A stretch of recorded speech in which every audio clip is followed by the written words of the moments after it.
नमस्कार दोस्तों, स्वागत है आपका victorious group of English scholars में। इस समय हम लोग हिस्ट्री ऑफ इंग्लिश लिटरेचर को डिस्कस कर रहे हैं। ये हिस्ट्री ऑफ इंग्लिश लिटरेचर पर सेकंड वीडियो है।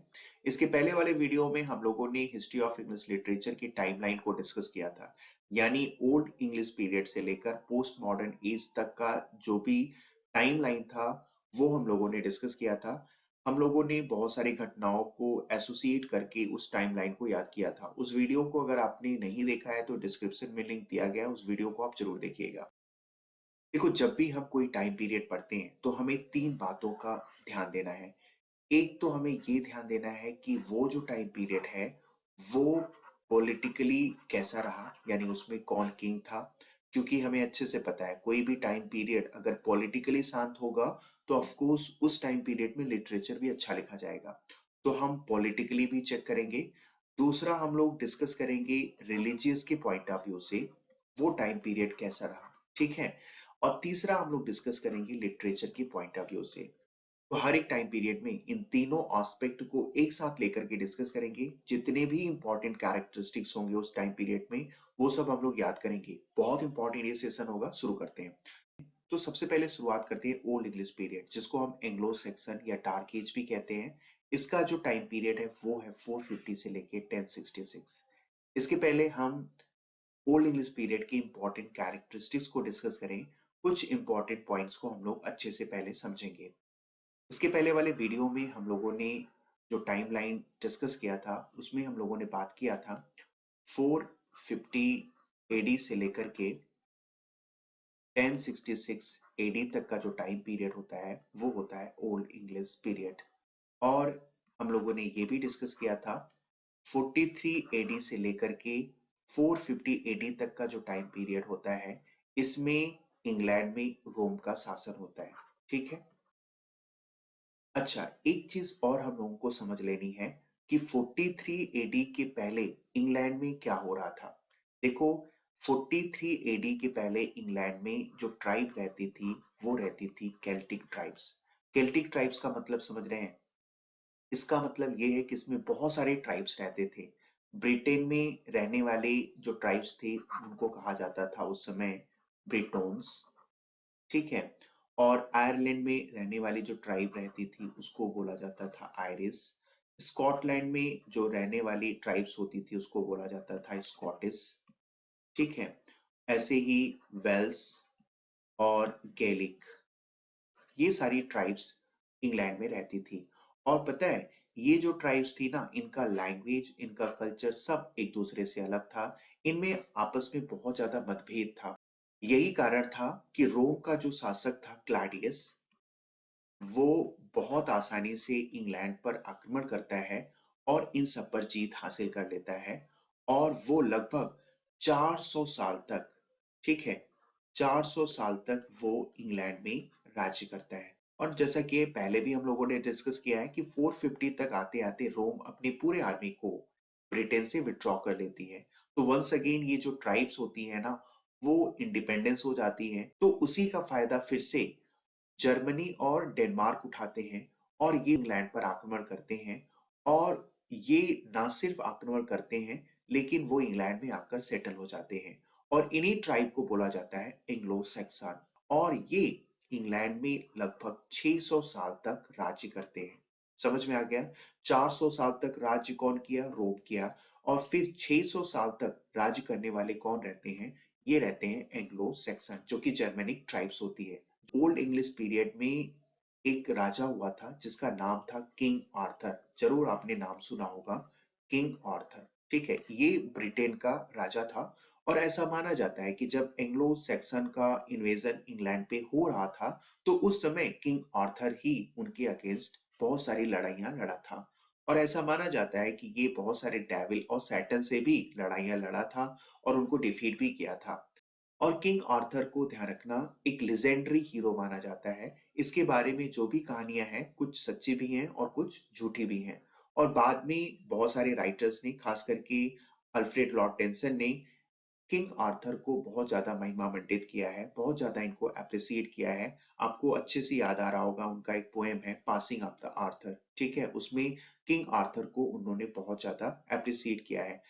अच्छा, एक चीज और आपको याद करना है रोम जो है 313 एडी में, ध्यान से सुनिएगा, रोम जो है 313 एडी में अपने देश में क्रिश्चियन रिलीजन को एक ऑफिशियल रिलीजन मान लेता है। मैं फिर से रिपीट कर रहा हूं, रोम 313 एडी में क्रिश्चियन रिलीजन को एक ऑफिशियल रिलीजन मान लेता है।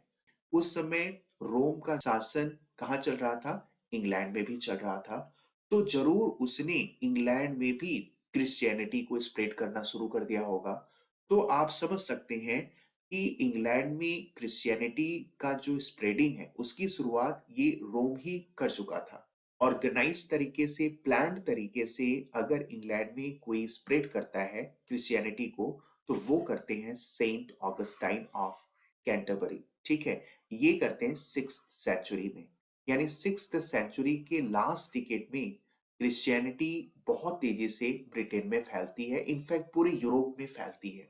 ठीक है, और एक चीज और ध्यान में रखना, ओल्ड इंग्लिश पीरियड में जो भी लिटरेचर होता था वो एक जनरेशन से दूसरे जनरेशन ओरली ट्रांसमिट होता था। उसके पीछे कारण आप समझ सकते हैं, उस समय ना तो कोई प्रिंटिंग मशीन था और ना ही लिखने के लिए पेन या पेपर रहे होंगे। पाम ट्री पर लिखे जाते थे और लिखना बड़ा मुश्किल था, इसलिए मैन्युस्क्रिप्ट बहुत ही कम मिलते हैं और जो भी लिटरेचर होता था वो वन जनरेशन से अनदर जनरेशन ओरली ही ट्रांसमिट होता था। इसके अलावा बहुत ही इंपॉर्टेंट पॉइंट ये है कि पहली इंग्लिश एपिक कब लिखी जाती है?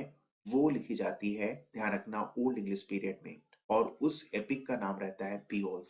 ठीक है, इसको किसने लिखा, कब लिखा, ये तो अननोन है, लेकिन ये पहली ओल्ड इंग्लिश पीरियड में लिखी जाने वाली एपिक है।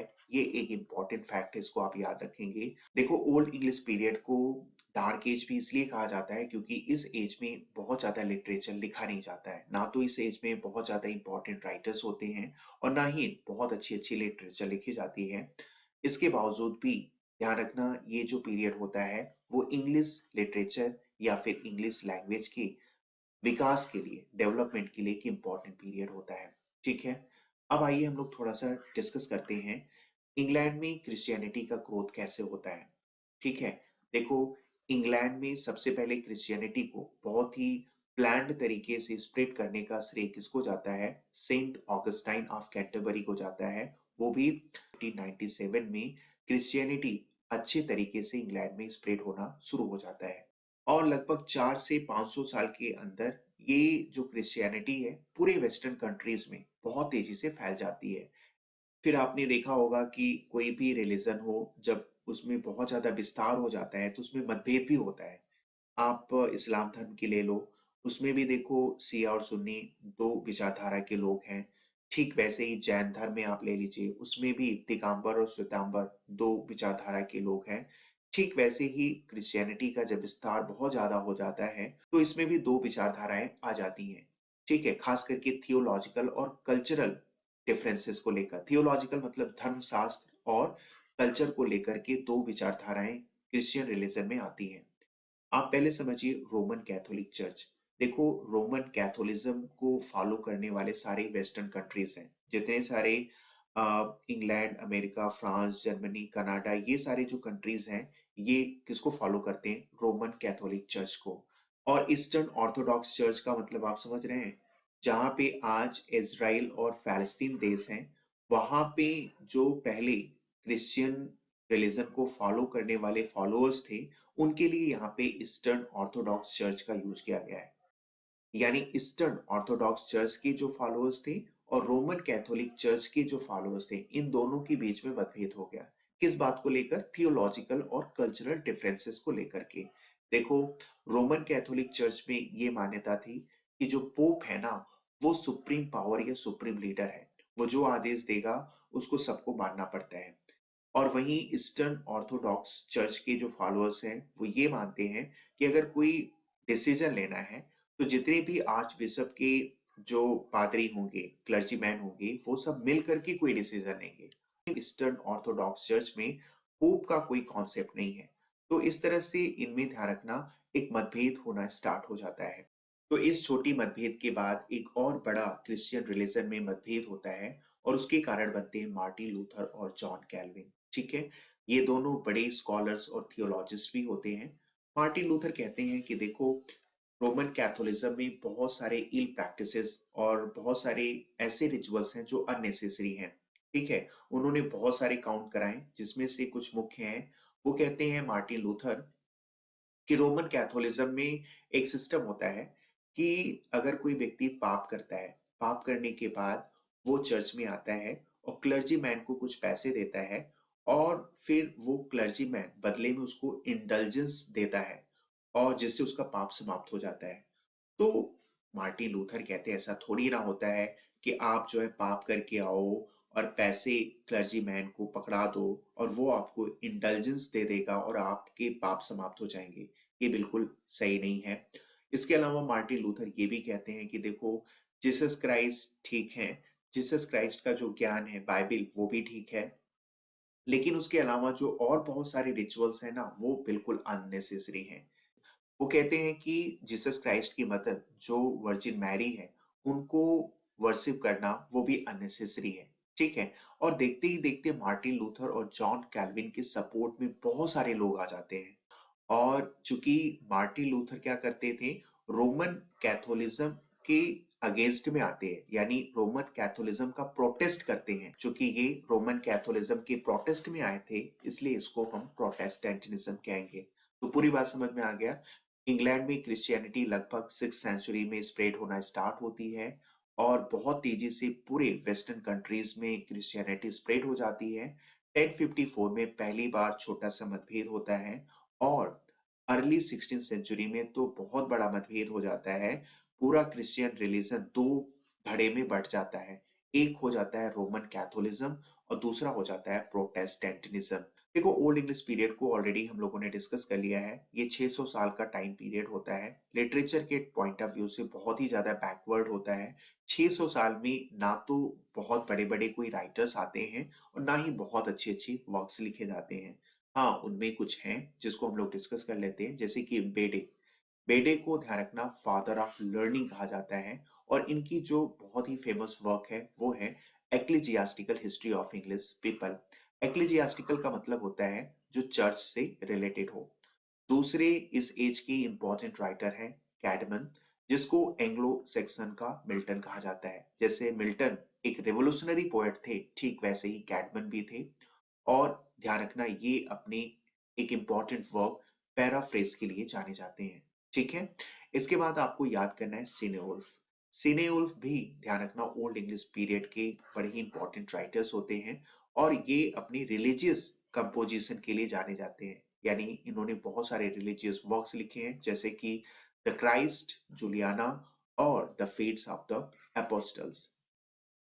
इसके बाद आपको याद रखना है किंग अल्फ्रेड। ध्यान रखना ये राजा भी होते हैं, साथ साथ में ये पोएट भी होते हैं और ये प्रोज लिटरेचर के लिए जाने जाते हैं। इनका नाम किस लिए लिया जाता है? इन्होंने सबसे पहले प्रोज लिटरेचर लिखना स्टार्ट किया था।